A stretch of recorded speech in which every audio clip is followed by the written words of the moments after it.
queda en ese mismo tiempo y en ese mismo espacio. Salimos adentro de la Edad Moderna y seguimos dentro de Europa. Esto que parece un cuadro demencial, lo es. Son todas las obras que vamos a ver hoy. Pero, para que se tranquilicen, a medida que vayamos avanzando, se van a ir prendiendo los que estamos por ver y quedando en gris los otros, ¿sí? Y esto está repetido a lo largo de la presentación en cada lugar donde cambiamos de tema. Nada más que lo que quiero mostrarles es la complejidad de ejemplos que tenemos y una clasificación en tipologías. Vamos a ver algunas intervenciones puntuales que tienen que ver con reformas o con cosas que sucedieron en algunas obras. Vamos a ver tipología residencial en 3 emplazamientos: urbana, semiurbana y rural. Principalmente vamos a estar viendo viviendas importantes, si han permanecido desde 1500 a 1400 hasta ahora, son todas en casas todas muy importantes. Y finalmente vamos a ver tipología religiosa de 2 tipos: de planta centralizada o de planta longitudinal, ¿sí? Y en esa lógica nos vamos a ir moviendo por el Renacimiento del 400, el Renacimiento del 500 y el manierismo. Acá no nos ayuda nada el color, pero ustedes en el PDF lo van a ver bien.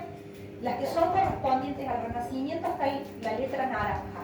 Las que son correspondientes al manierismo, que acá está bordo, están de letra color bordo. ¿Sí? De todas formas están, insisto, el cuadro está un montón de veces. Este renacimiento del 400 y del 500, como lo llamamos, tuvo 2 epicentros. Principalmente, lo que sucedió en el 400 sucedió en Florencia. Y lo que sucedió en el 500 sucedió en Roma.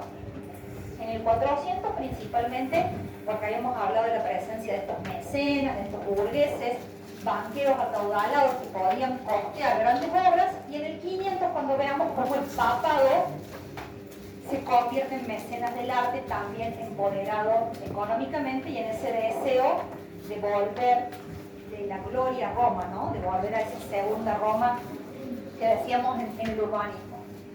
Esto yo no lo voy a decir, pero simplemente para que traten de que en su mente vuelvan a condensar todo aquello que hablamos de los hechos, ¿no? Que piensen en los mecenas, que piensen en la división política, en el arte, en lo que pasaba con la concepción del mundo, en la arqueología, en la perspectiva, en la imprenta, así para que vuelvan a traer todo junto a su cabeza ahora para poder avanzar. Así nos vamos a ir moviendo, ¿sí? En este momento vamos a ver primero esas 2 obras, ven que todo lo demás está lisado. Así vamos de a poquito y siempre van a quedar solamente lo que estamos viendo a continuación. Digo para que después cuando vuelvan al PDF entiendan el orden. Lo primero que vamos a ver entonces son estas 2 cositas, 2 intervenciones. Una es una tipología particular, un hospital, y la otra es una cúpula, es terminar en una iglesia solamente la cúpula. La primera la vimos como espacio urbano, ¿se acuerdan cuando vimos la Plaza de la Anunciata en Florencia? Que dijimos que las 4 caras de la plaza habían sido definidas por la arquitectura. Bueno, vamos a mirar una de esas arquitecturas, que es el Hospital de los Inocentes. El Hospital de los Inocentes, me estoy refiriendo a un hospital de niños, ¿no? Cuando uno dice los inocentes son los niños. Y lo que va a plantear Brunelleschi es: la tipología básicamente funciona como casi todas las tipologías de la época, en un patio cerrado en torno a un claustro, y ese claustro es el organizador de todas las actividades. La generosidad de Brunelleschi con la ciudad es haber planteado esta logia, esa galería, que habíamos dicho que planteaba o que generaba un espacio de diafragma o un espacio intermedio entre la plaza y el hospital propiamente dicho. Fíjense que entonces en el exterior y en el interior Brunelleschi maneja de alguna manera el mismo código compositivo, ¿no? Son arcos de medio punto con columnas relativamente esbeltas. Esta es una imagen de adentro de esa galería, ¿sí? Lo que están viendo ahí es una imagen de esa galería.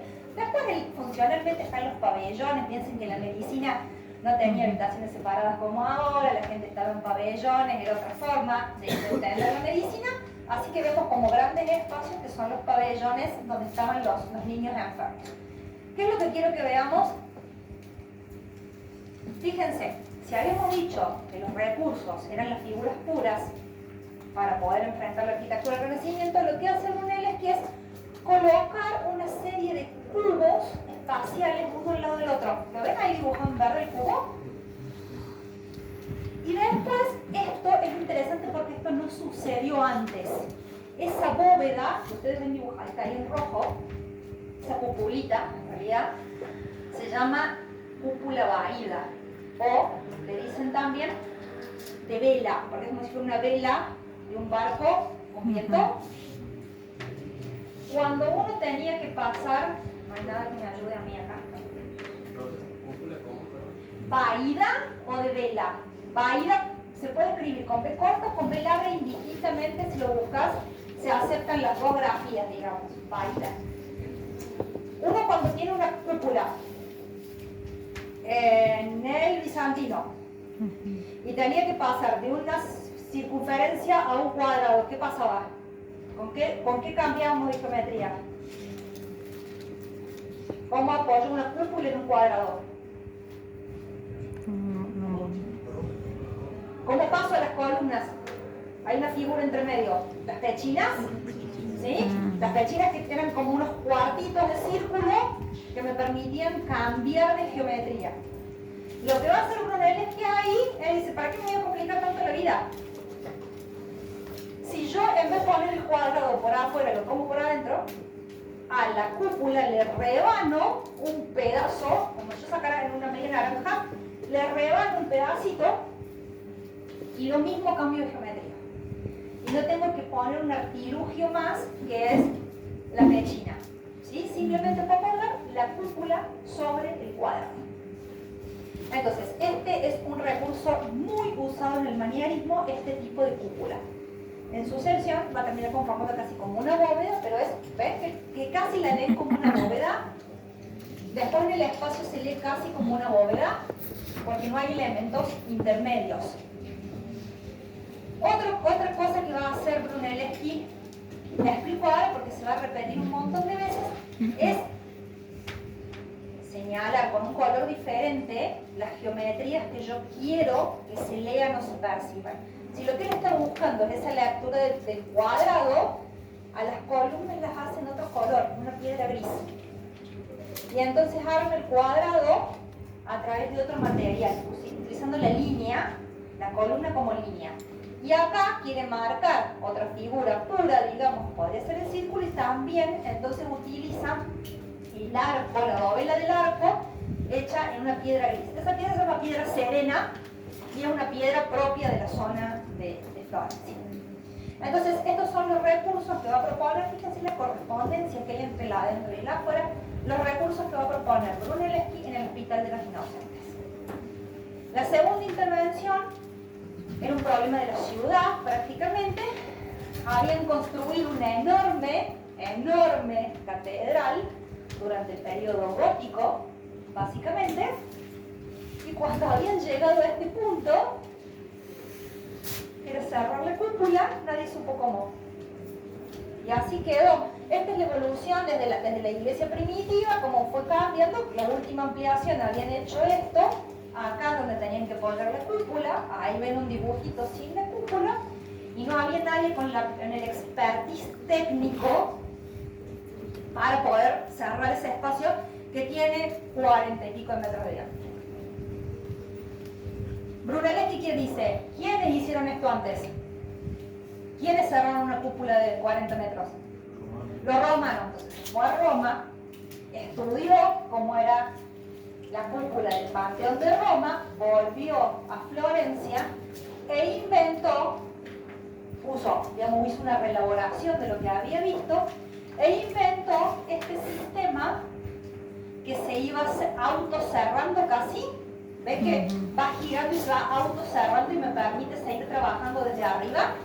Y cuando llega a este punto se cierra con la linterna y nada más. Entonces, a Brunelleschi se le debe la genialidad de haber podido cerrar un espacio de más de 40 metros de luz en el Renacimiento cuando parecía que la tecnología para hacerlo no existía. Hay una serie que nos cuenta. Se llama Los Medici. No, Medici, no, Sí, hay una serie. ¿En qué plataforma está? Bueno, se fijan, seguro que alguno tiene, vos tenés un... El Cami tiene un Telegram donde los tiene a todos, así que si lo buscan en el Cami, les comparten el Telegram todos los episodios de la primera temporada. Bien, entonces ahí tienen como para cuenta todo esto. ¿Sí? Está linda la serie. Yo esta mañana hablaba con una alumna de quinto, digo, esas cosas así como chismosas que por ahí están buenas. No sé si alguno ha visto o ha leído el libro Inés del alma mía, un libro de Isabel Allende. En realidad cuenta la conquista de Chile. Me estoy yendo por las ramas de los sabes, ya lo sé. Esa está en Flow. Se llama Inés del alma mía y en realidad no viene el personaje principal, pero quien viaja con Valdivia a fundar Chile, Francisco de Aguirre, quien fundó Santiago del Estero. Entonces está toda la formación de Aguirre, desde haber participado en el saqueo de Roma con Valdivia hasta sus últimos tiempos en Santiago de Chile. No está la parte, no cuenta esta última parte porque la serie va de la conquista de Chile, pero está interesante porque es como para ver un personaje de ustedes. Eso entonces vuelve sobre esto que también ya ustedes deberían estar manejando. Ven que esas son las figuras que yo les planteé que estaba usando Brunelleschi y que le permitían el control racional del espacio. Entonces ahora sí, ya afianzadas las ideas, nos vamos a meter con 3 palacios florentinos construidos en el 400, en pleno 400. Ven que están bien en el centro del 400. Voy a explicar un poquito más y después los demás los hago un poquito más rápido. Estamos hablando de los Medici y el palacio, ¿cómo se llama? Medici Riccardi. ¿Sí? Pertenecía a uno de los miembros de la familia Medici. Acuérdense que la ciudad es irregular, viene a ser una ciudad medieval. Entonces, instaurar estos dispositivos arquitectónicos regulares también implica muchas veces empezar a regularizar la trama urbana o encontrar el lugar donde esa regularidad sea posible. El palacio es prácticamente un cubo con un patio central. Se compone de 3 niveles claritos, basamento y 2 niveles. ¿Qué recursos nos va dando para que nos demos cuenta de estas cosas? Fíjense cómo abajo el trabajo de la piedra parece más tosco, como si las piedras fueran más pesadas. Lo más pesado está abajo y a medida que el edificio crece en altura, el almohadillado o el trabajo de la piedra cambia y me da la sensación de que son bloques más chicos y más livianitos, que fue más simple construir el palacio. Acá son intermedios y acá casi no me doy cuenta del tamaño que tienen los bloques. Se va a enfatizar muchísimo la horizontalidad, para eso va a apelar esas líneas de cornisa que van acompañando los niveles y fíjense lo que vuela la cornisa final.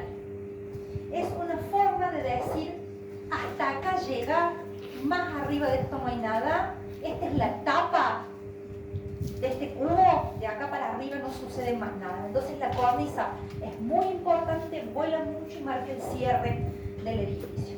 Acá tienen un dibujito de cómo podrían ustedes entender o comprender esa idea del uso de esas figuras puras, ¿no? Acá hay 2 cuadrados, hay un círculo, después vuelve a haber la misma composición y así podríamos seguir analizándolo siempre a partir del uso de las figuras puras. Porque necesitamos esto, ¿no? Un control racional del espacio. Yo necesito entender estas figuras apenas veo el edificio. Y finalmente el interior me habla de un espacio de tipo centralizado. Si yo estoy al medio de acá, parado y giro sobre mí misma, voy a ver en las 4 caras lo mismo. No tengo sorpresas. Mirando un solo lugar, yo ya sé cómo es todo el resto. Mi mente puede completar lo que no estoy viendo y por eso tengo control racional de cómo es ese espacio. Porque mirando una fracción del espacio comprendo la totalidad del mismo. Eso se logra solamente en un espacio centralizado, ¿no? Donde yo, moviéndome, siempre tengo como las mismas distancias a los diferentes puntos del edificio. De nuevo, en este caso el autor es Micheloso, usa el mismo recurso que ya les mostré en Brunelleschi, ¿no? La piedra gris, la piedra serena, enfatizando las figuras, enfatizando los medios círculos, enfatizando los cubos. Acá podríamos volver a meter lo mismo que metimos en el Palacio de los Inocentes, cubitos y cúpulas vaídas en todo el perímetro, ¿sí? El edificio es un edificio urbano, empieza y termina allí, está como entre medianeras, si quisieran decirlo de alguna manera. Acá hay dos más. Se parecen, son primas y hermanas, por eso es una tipología, ¿no? Por eso son todas la misma tipología. Son primas y hermanas aunque no sean iguales. Entonces, si pudiéramos mirar las plantas, que yo no se las puse, veríamos de nuevo una planta cuadrada con un patio cuadrado adentro. O sea, siempre usando estas figuras puras, enfatizando la centralidad. Pero en este caso, Alberti, que aparte de ejecutar obras era un teórico que escribía tratados, los publicaba, los difundía a través de la imprenta, en vez de hacer esto, que es parecido al que vieron recién, ¿no? Este es más parecido al que vimos recién, al Medici, fíjense lo que hace acá. Toma la composición de los romanos en el Coliseo, de apilar los órdenes, ¿no? Dórico, jónico, corintio, así los apinaban los romanos, del más pesado al más liviano, y los adhiere a la pared casi como hubieran hecho los romanos en el Coliseo. Están adheridos al muro. El muro es importante. Simplemente acá los órdenes están para dar un lenguaje, para enfatizar las geometrías, para que yo entienda esos cuadrados o esos medios círculos a partir de cómo está enfatizada la geometría. Acá el pobre Alberti se la vio en figuritas, porque acá la trama no es tan regular. Entonces meterlo en el medio de una plazoleta triangular y demás, lo obligó a, ¿ven? Ahí está el objeto, la manzana es triangular y demás, tuvo que hacer mucho más esfuerzo para construir este volumen regular allí dentro. Entonces, acá lo que tenemos es ese uso del lenguaje al modo de los romanos. Entonces, si habíamos hecho también que el Renacimiento era volver al lenguaje clásico, ahí tenemos un muy buen ejemplo de lo que pasa cuando alguien lo hace con mucha expertise. Este es primito, más primo hermano del que vimos recién, del Medici Riccardi, que es el Palacio Strozzi. Es más volumétrico todavía, porque tuvo la oportunidad de insertar el volumen puro dentro de la trama urbana. Entonces, tiene 3 caras libres y una sola cara adosada, tiene 3 ingresos, por lo tanto, y volvemos a tener esa claridad de los niveles dadas por el trabajo de la piedra. Pesado abajo, lo liviano arriba, y de nuevo, fíjense, en los dos, el énfasis que pone la cornisa en cerrar el volumen y en marcar eso. Y en el interior, ¿lo ven más esbelto que los anteriores? Porque acá que está haciendo, pone un cubo y medio, o un cubo y el círculo completo. ¿Sí? En vez de poner medio círculo, está jugando y lo está haciendo más esbelto, le está cambiando las proporciones a eso que era un poquito más chato de los edificios anteriores. Pero sigue jugando o sigue componiendo a partir de las mismas figuras geométricas puras. De nuevo, ven adentro el uso de la piedra serena y demás, y el espacio que marca una clara centralidad. Como yo quiero avanzar más o menos en la misma línea temporal para que vean qué se está haciendo, voy a saltar de estas tipologías que eran las civiles a lo religioso del 400, ¿sí? Nos vamos a ir de nuevo a lo tipológico residencial. Vamos a venir acá, 2 tipologías centralizadas, una capilla y una iglesia que es Santa María de las Cárceles. La capilla Pazzi es una capilla que encarga la familia Pazzi dentro de un monasterio, en el patio de un monasterio. No es una capilla abierta para ir a rezar, no es una capilla votiva, es una capilla que se hace para la familia dentro del monasterio. Entonces, dentro del patio del monasterio se ubica este pequeño recinto, en proporciones a lo que parece una iglesia, es un pequeño recinto, aunque les parezca grande luego en las fotos, que son en planta 2 cuadrados. Una galería al frente, que es la única fachada que da a un espacio interior, porque es el patio de un convento. Voy primero por la fachada, de alguna manera, fíjense que acá de nuevo vuelve a usar un recurso romano, ¿no? Si yo cortara una basílica romana, o si yo cortara algún otro edificio civil romano, vería esta forma de apilar los órdenes, ¿no? Mediante estos dinteles o estos arquitraves. Entonces, está tomando un elemento romano y ¿qué es lo único que hace? Saca la columna del medio. El único elemento que se permite modificar es saltearse una columna para permitir en ese punto el ingreso. Lo enfatiza acá, por eso está bueno por ahí poner el dibujito, porque acá no es tan fácil de leerlo, ¿no? Acá se mezcla más con otros elementos compositivos. En el interior, la cúpula, ¿alcanzan a ver ahí la proyección?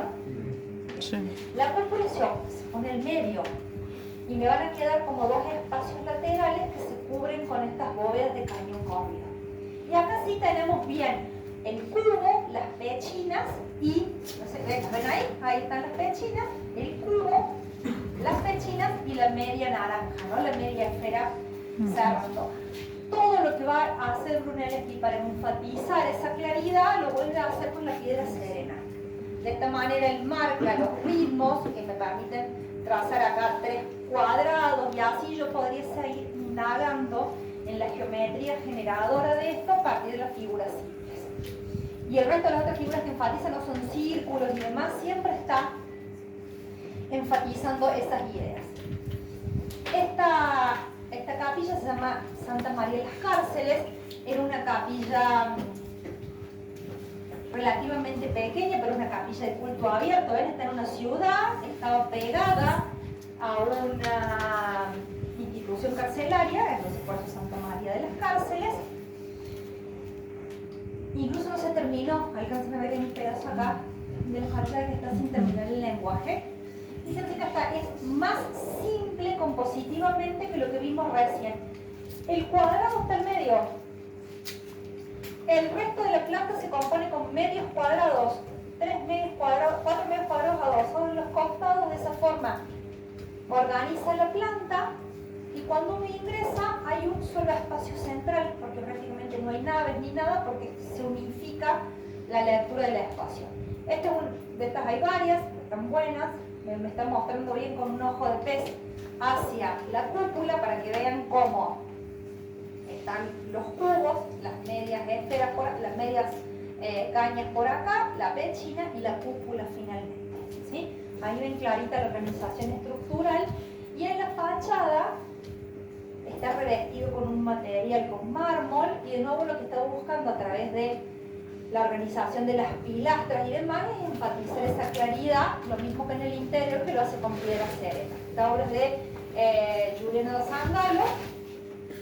Y me voy a mover finalmente a otras 2 obras que están en Florencia y otra que no está en Florencia, está en Mantua, también en el norte de Italia, pero que es muy definitoria de las tipologías posteriores. Estas 2 que están en Florencia se las puse una al lado de la otra, ¿sí? ¿Se entiende? Acá hay una y acá hay otra. Son tipologías religiosas de tipo longitudinal. La de este lado es San Lorenzo, la de este lado es Santo Espíritu o Espíritu Santo. Como prefieran ustedes, las 2 obras son de Filippo Brunelleschi. Sí. Si estas eran longitudinales, las otras cómo eran. Centralizadas. Pero está buena tu pregunta, porque lo que va a hacer acá Brunelleschi en realidad es combinar esa idea de lo centralizado acá, en el crucero, ¿no? Si yo pudiera tapar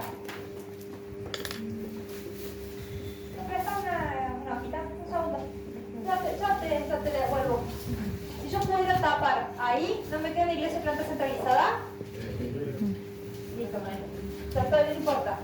Entonces lo que va a hacer es combinar esa centralidad, que es lo que se buscaba en el Renacimiento, con algo que es propio del culto cristiano, ¿no? Esa idea de peregrinar dentro de la iglesia, caminar hacia el altar, ¿no? Del camino del buen cristiano que ingresa y, digamos, iría perfeccionando en sus virtudes hasta llegar a parecerse a ese ideal cristiano, ¿no? Entonces, en ese camino, que siempre es una constante en la arquitectura religiosa, se combina la centralidad en la cabecera de la iglesia con el anexo de una nave longitudinal. Entonces, ¿es longitudinal? Sí. Pero si ustedes quieren encontrar la centralidad, también está. ¿Sí? Si ustedes llegan a poner que es centralizada en algún lado, pongan centralizada más longitudinal o lo que sea, porque está bien. Es las dos cosas al mismo tiempo. No es una u otra separada. Puede ser las dos cosas si ponen que es longitudinal solamente, también está bien. ¿Por qué les decía eso? Porque cuando uno llega a este espacio central, de alguna manera esa espacialidad se dilata y se conforma, se dilata hacia los costados y se dilata hacia la cúpula y se forma esa centralidad. Fíjense que una es más iluminada que la otra, porque en una puede colocar sobre la nave lateral unas ventanas. Esta solamente tiene ventanas sobre la nave principal, esta tiene sobre la nave principal y sobre las naves laterales. Eso cambia muchísimo la atmósfera adentro, ¿no? Una parece más chica, más opresiva, aunque no lo es. De nuevo, si quisiéramos hacer el ejercicio de empezar a trazar las figuras puras acá adentro a través de lo que el mismo Brunelleschi nos señaló con esa piedra gris, podríamos hacer. Y otro detalle, ninguna de las dos tiene fachada terminada. Brunelleschi no las terminó y luego nadie se atrevió a concluirlas. Entonces quedaron las dos con la fachada inconclusa, son fachadas de ladrillo. Cuando yo estudiaba arquitectura, había una profe de historia, la Teresa Sassi, que nos hacía hacer como ejercicio pensar en las fachadas de iglesia. Pensando en todo eso, pensando en la composición con cubos, con figuras puras, cómo cada uno de nosotros resolvería una fachada para esta iglesia. Era un ejercicio interesante. Había que pensar bastante, pero era un ejercicio interesante. Esta otra obra vuelve a ser de Alberti, el que les mostré recién del palacio que había puesto, en el palacio había adosado como el Coliseo, el autor de esa obra. Esta iglesia es sumamente importante por el impacto que tuvo luego, y principalmente, como les dije, porque Alberti era tratadista, entonces lo que él proponía, luego él lo escribía y se podía difundir. Y esta iglesia tuvo muchísima difusión desde ese lugar. La iglesia se llama San Andrés, la pueden encontrar muchas veces en italiano, porque la gente no se acostumbra a decirlo en español, en italiano es Sant'Andrea, en Mantua o en Mantova, digamos. Está en la ciudad de Mantua, no está en Florencia. Acá también podríamos detectar la centralidad allá arriba, ¿no? Casi que volvamos a hacer el mismo ejercicio que hice recién. Si yo la corto ahí, sería una iglesia de todas formas centralizada, que se combina con esta idea de lo longitudinal. Pero fíjense cómo se van empezando a marcar más los brazos del transepto, se va enfatizando más esa dilatación espacial, y una de las cosas que más influencia tiene incluso después en América es esa fachada en la que Alberti combina dos recursos romanos muy conocidos: el arco de triunfo, ¿sí? Que hay un montón desparramados en el foro, y había en Roma y se hacían para celebrar las batallas y que los ejércitos triunfantes entraran a la ciudad por esos arcos, los arcos de triunfo, y la idea del templo romano, ¿no? El templo con podio. ¿Se acuerdan que la diferencia entre el templo griego y el templo romano es que el templo romano tiene podio, que está en el foro? Entonces, combina esta resolución acá al medio con el frontis en la parte alta y el podio en la parte baja. Veo como antes jugó con el Coliseo y se lo pegó al Coliseo, al Palacio. Acá vuelve a reinterpretar elementos clásicos y los combina. Y de esa forma arma la fachada. Queda tan pegado, de alguna manera, con la idea que a lo largo de la nave, esta es una vista de un tramito de la nave bien en plano, ¿no? Fíjense, vuelve a usar el recurso del arco de triunfo en una sucesión, el interior es una sucesión de arcos de triunfo a lo largo de la nave. Entonces hay una idea compositiva que la usa en el exterior y en el interior. Las otras figuras puras, el círculo como elemento para permitir el ingreso de luz, esa técnica del casetonado que ya conocían de Roma y del mismo Panteón, y una espacialidad que no es de una iglesia de nave principal y naves laterales, sino que es una iglesia de nave principal con capillas. Ven que acá al lado va habiendo una sucesión de capillas que son las que yo puedo entrar y permanecer en una especie de capilla separada del gran espacio principal, ¿no? Ahí puede haber un momento de oración, puede haber una celebración diferente de lo que está pasando en la nave principal. Entonces, hasta ahí estaríamos. Sí. Lo que hay entre arco y arco, que es el profesor. Esto que está entre arco y arco, fíjate que es el espesor del muro, que en realidad te lo está usando de contrafuerte para que no se te abra la bóveda. O sea, No hay espacio. esa parte sería el costadito de la Esto planta. acá es Sí. esto, claro. Estás Ah. mirando esto. Entonces ven el espesor de los muros Sí. y yo puedo entrar a una o a otra capilla, pero esto es espesor del muro puro.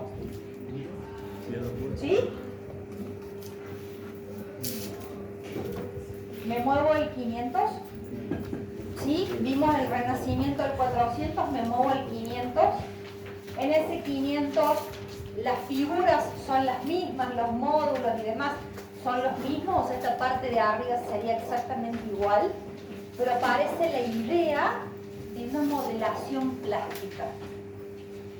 Y esa modelación plástica me lleva a que tomen énfasis la luz y las sombras, algo que en la arquitectura del 400 casi no tenía, porque era todo muy plano. Ahora voy a empezar a tener juegos de luces y sombras. El escenario es Roma y los mecenas son los papas. ¿Sí? Los que van a encargar la mayoría de las obras son los papas o los cardenales o toda la estructura eclesiástica. Vamos a ver primero dos palacios en Roma, el Palacio de la Cancillería y el Palacio Farnese. El Palacio de la Cancillería se lo van a encargar a Bramante. Fíjense, el terreno no es regular, el terreno tiene una forma trapezoidal, ¿sí? Una forma rara. Entonces lo que va a hacer Bramante es, en esta parte, arma el palacio. Pero como este palacio era de alguien que pertenecía a la jerarquía eclesiástica, quiere tener una iglesia en el palacio. Entonces le pone al lado esto que ven acá, que parece otro patio, es una iglesia. Estas son las columnas de la iglesia y estas son las naves laterales de la iglesia. Y allá atrás está el altar. No tiene transepto, ¿sí? Es una iglesia sin transepto. Es una bóveda que culmina allá en el altar y nada más. Entonces, cuando uno mira la planta de este edificio, a veces se confunde. Y parece que fueron dos patios. Por eso les digo, ojo atentos, es el patio y la iglesia que está al lado. Es una iglesia privada, es una iglesia que pertenece al castillo, al palacio, digamos, ¿sí? No es un espacio que se evidencie como iglesia en ninguna fachada. ¿Dónde está la iglesia? ¿Dónde está? ¿Dónde está? ¿Sí? ¿Esta puerta no está? ¿Por dónde entró? ¿Por esta puerta o por esta? Una va al palacio, otra va a la iglesia. ¿Sí? Porque no hay una vocación de hacer que esa iglesia sea el elemento llamativo.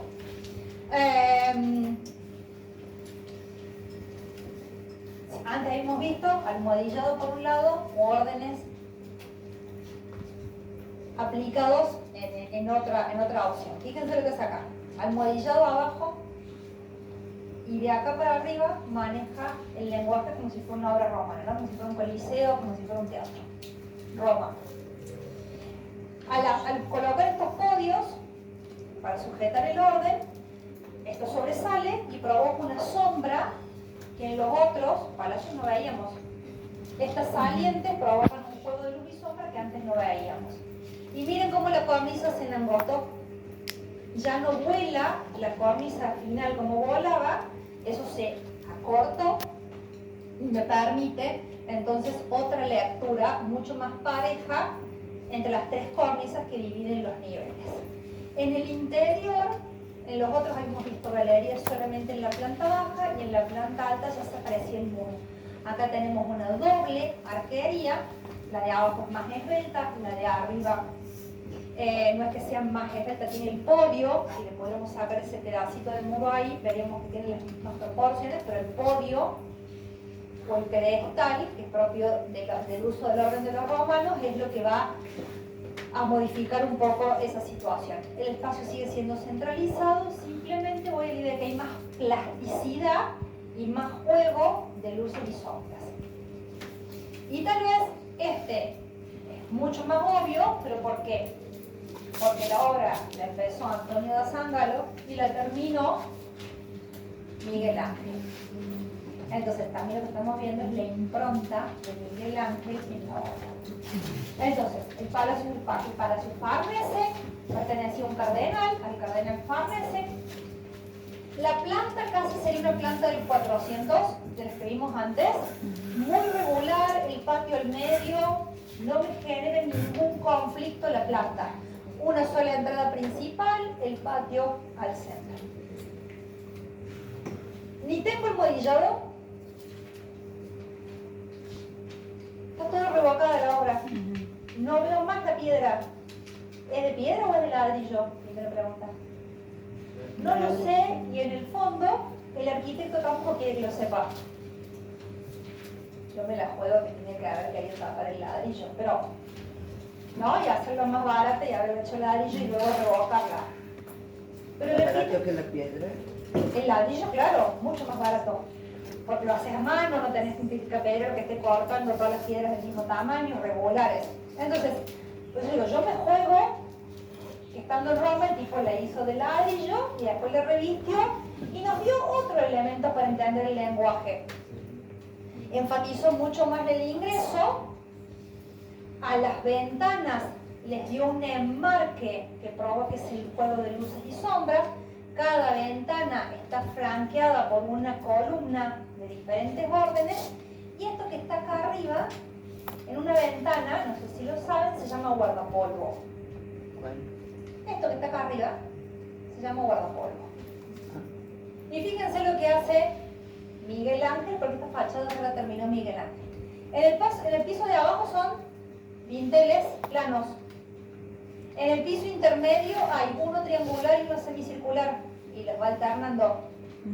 Y en el piso de arriba son triangulares, pero le falta el elemento inferior para cerrar el frontis. O sea, como si tuviera solamente los dos aleritos de las dos aguas y nada más. Entonces genera una vibración que no se repite, pero al mismo tiempo hay una ley compositiva clara por detrás y tiene mucho juego de luces y sombras cada uno de esos elementos. En el interior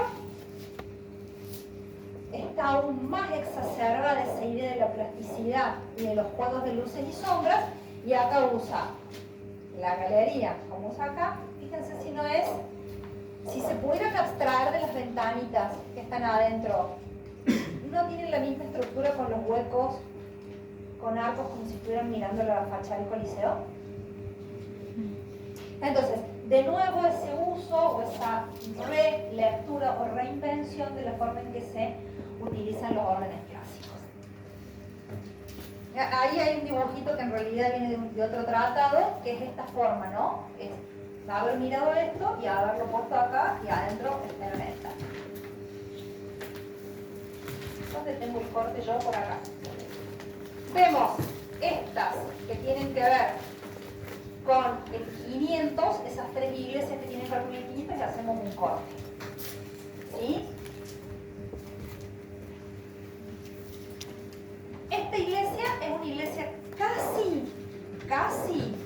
podría ser la evolución más directa de Santa María de las Cárceles que vimos recién.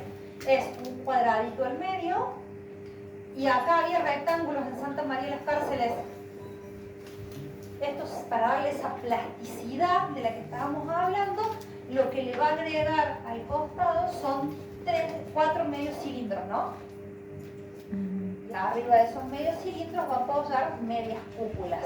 Lo ven en el interior, por ahí es más claro, ¿no? Está el medio cilindro, la media cúpula, las pechinas que van a estar escondidas ahí atrás, y luego apoya la cúpula y aparece una cosa nueva que no habíamos visto casi hasta ahora.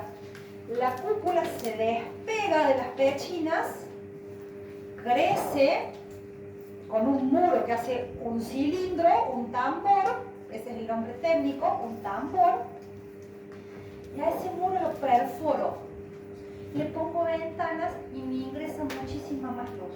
Ese ingreso de luz lo que va a hacer es ayudarme a enfatizar la centralidad que estoy buscando, ¿no? Esa centralidad se va a enfatizar a través del uso de un ingreso de luz uniforme. Entonces, los recursos son más o menos los mismos, acá no hay ese uso. Tienen dos autores con signo de pregunta porque la mayoría de los textos no se ponen de acuerdo, e incluso hay cuestionamientos con si fue alguno de ellos o no, si fue alguno de ellos dos o no. Hay como un vacío ahí en las investigaciones. Entonces, ¿fue Bramante? Puede ser, se lo adjudican por ciertas cosas. ¿Fue Caprarola? No sé. Entonces, ahí están las dos opciones de las dos personas que tienen mayor filiación con la obra. Estamos bien en el 1500. Y acá ya no hay esa diferenciación con dos materiales, ¿no? El gris y el blanco que usaban los florentinos, sino que hay simplemente un énfasis arquitectónico a través del uso de pilastras, sí. Eso de la cúpula va a ser como la escritura islámica. De alguna manera sí, viste que en el primer lugar donde aparece la cúpula que empieza a perforarse es en la iglesia de Santa Sofía. Es el primer lugar donde la cúpula se despega un poquitito y te genera todo un espacio de ventanas. Luego ese recurso sigue evolucionando durante todo el bizantino y por supuesto ligado a, como decimos, al musulmán y a Oriente, pero en Occidente el recurso se pierde. El románico es muy oscuro, es muy cerrado, el gótico no tiene cúpula, entonces recién el Renacimiento va a volver a traer las cúpulas. Y esta idea de que aparte de perforar la linterna y demás, la sobreelevo y la puedo perforar más todavía, porque mira, en ese alto puedo poner muchas más ventanas. Pero viene de haber dado casi una vuelta completa a esa arquitectura que tenía que ver con los primeros tiempos de los cristianos.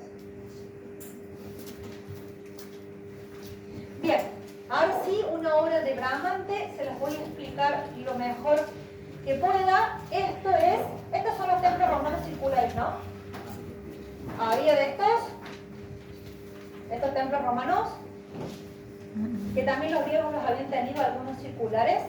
Esto es todavía uno de ellos. Y esto es lo que va construyendo el imaginario del Renacimiento a partir de esa idea del templo centralizado. Uno es un dibujo de un tratado y los otros son dos pinturas que reflejan un templo circular cuando no había ninguno hasta el momento.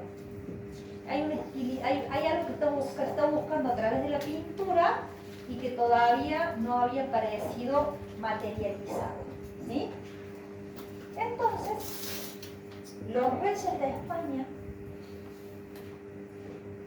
después de haber saqueado Roma, esto y el otro, lo pagan los reyes de España, le encargan a Bramante un templete dedicado a San Pedro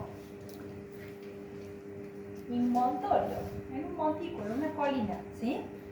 San Pietro in Montorio.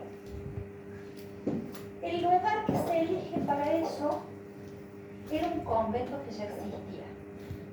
Entonces, esta es la iglesia, este es el convento que ya existía por allá, y esta es la propuesta de Bramante: demoler todo lo que estaba allí miren esto, no vuelvo acá, e instalar este objeto, este objeto circular, pero al patio darle también una geometría circular. Demoliendo todo, armar un patio circular con un templete circular y enfatizar la centralidad.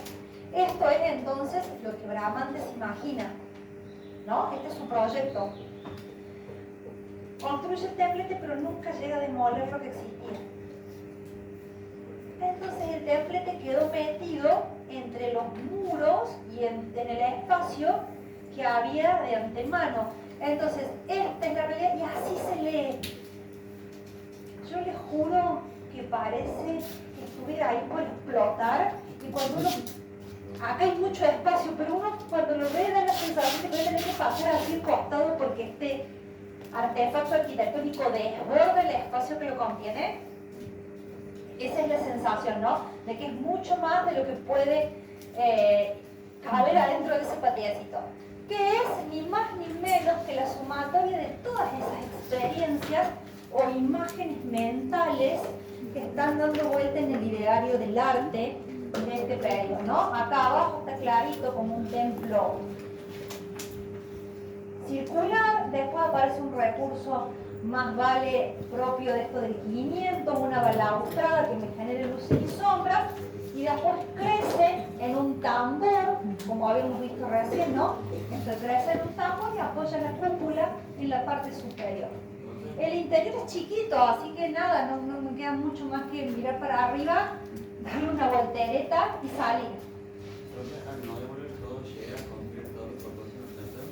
No llega a construir solamente esto y esas galerías circulares nunca se construyen. Profe, ¿por qué razón no se ha construido? No se concluyó porque Bramante entre medio estaba con otras obras, el avance de la obra fue lento y una vez que ya esto quedó. ¿Viste cuando es así? Bueno, voy a hacer la ampliación en planta alta en tu casa y dejaste los hierros para arriba y nunca llegaste porque la familia, no sé, se fue un hijo de la casa y ya no hacía falta el otro dormir.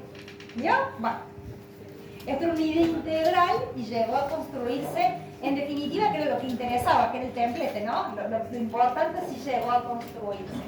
Pasa que Bramante estaba haciendo muchas cosas al mismo tiempo. Porque mientras estaba jugando con el templete, los papas deciden rearmar, refuncionalizar, no sé qué, la iglesia de San Pedro en el Vaticano. Vuelvo, me dijeron la otra vez que mucho del palio cristiano no habían visto, tal vez esta tampoco la vieron. En el lugar donde estaba enterrado Pedro se había construido una basílica paleocristiana. Como estos extramuros, como en la mayoría de los edificios cristianos estaban fuera de la muralla, el edificio se va deteriorando y cuando los papas vuelven a Roma dicen, bueno, hay que ocuparse de la iglesia más importante de la cristiandad. Si tú eres Pedro y sobre ti piedra construiré mi iglesia, sobre la figura de Pedro se basa toda la estructura de la iglesia cristiana, lo menos que había que hacer es construir una iglesia decente para San Pedro. Entonces, los papas encargan los proyectos. Primer proyecto, el de Bramante. Planta centralizada. Planta centralizada. ¿Qué pasa? Con los brazos muy largos, pero una planta centralizada con 4 brazos de la misma envergadura, donde ni siquiera me queda claro por dónde entró. ¿No? Podría ser esta la ventana principal, o podría ser esta, o no sé ni dónde está el norte, y en el fondo ni me interesa porque siempre igual. ¿No? Esta es la propuesta de Bramante, que estaba dibujando mientras ejecutaba el templete unas cuantas cuadras más allá. A los papas no les convence esto. Están muy fragmentados, tienen una cantidad de columnas, el espacio es muy fragmentado y demás. A los papas no les convence, entonces, sin apartarse completamente de aquella idea, le encargan el proyecto a Miguel Ángel Buonarroti. Y Miguel Ángel, sin perder la idea de la centralidad y de esa figura de San Pedro y de esa gran cúpula que marca de algún lugar el lugar principal o el espacio más importante del catolicismo, le agrega, fíjense cómo lo modifica, clarifica un ingreso, jerarquiza un ingreso y alarga apenitas con estas filas de columnas, alarga un poquito esa sensación de una nave, aunque en el fondo es igual la planta. Si la miran sin esto, si la pudiéramos mirar hasta ahí, es lo mismo, sigue siendo una planta centralizada, ¿no? Con un recurso muy chiquito da esa idea de alargar casi ficticiamente la nave principal. Por eso sí están colocadas como plantas centralizadas del 500, ¿no? Porque son plantas de tipo centralizado. Y acá el bueno de Miguel Ángel, los muros venían más o menos, lo venía levantando, lo había levantado un poco uno, un poco otro. El problema va a ser de nuevo la cúpula.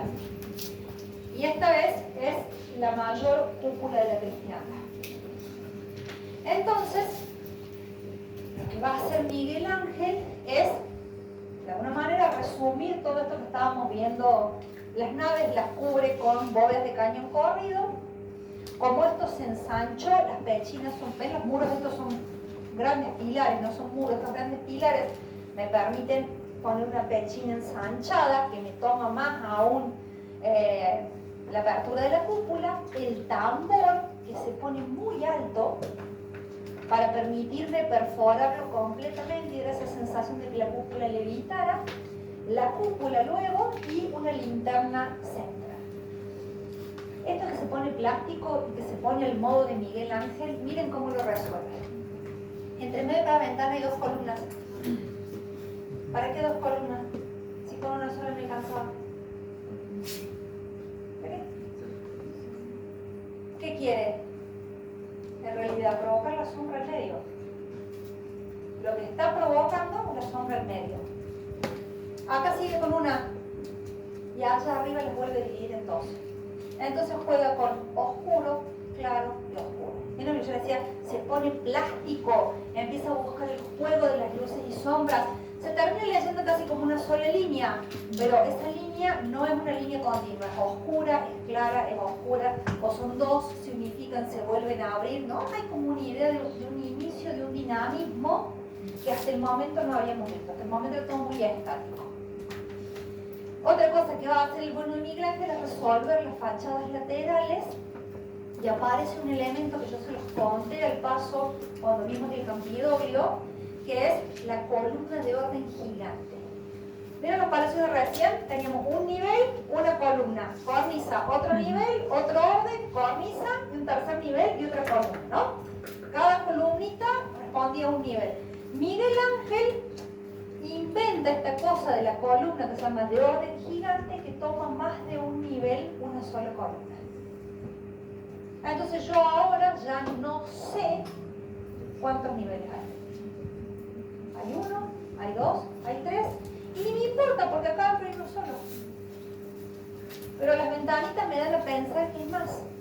No lo sé, y eso es lo que está empezando a provocar Miguel Ángel, ¿sí? Con esta creo que nos vamos, con esta y la que sigue nos vamos al corte. El Panteón 43 metros, la cúpula de Brunelleschi 45, la cúpula del Vaticano de nuevo ahí rondando los 40 metros. O sea, tres grandes proyectos de envergadura, de espacios gigantes para ser cubiertos. Y finalmente, algo con lo que yo insisto, me lo han escuchado decir, que es la imagen mental. Lo que está acá adentro es arquitectura, pero no se construye. Pertenece más al campo de la pintura muchas veces. Entonces, esta es una pintura del Renacimiento que representa la academia y los sabios discutiendo y demás. Esto es una pintura. Esto es San Pedro Vaticano. Hay una correlación casi directa entre la imagen mental que se imaginan desde la pintura. Simplemente, ¿qué pasaba? Acá no están cerrados aquellos espacios, pero miren, incluso acá aparecen las mismas ventanas. Entonces, tienen algo que ver uno con el otro, simplemente que corresponden al mismo tiempo y a los mismos anhelos y a las mismas búsquedas. Uno es del campo de la pintura, otro es del campo de la arquitectura. Se van 15 minutos a tomar aire y nosotros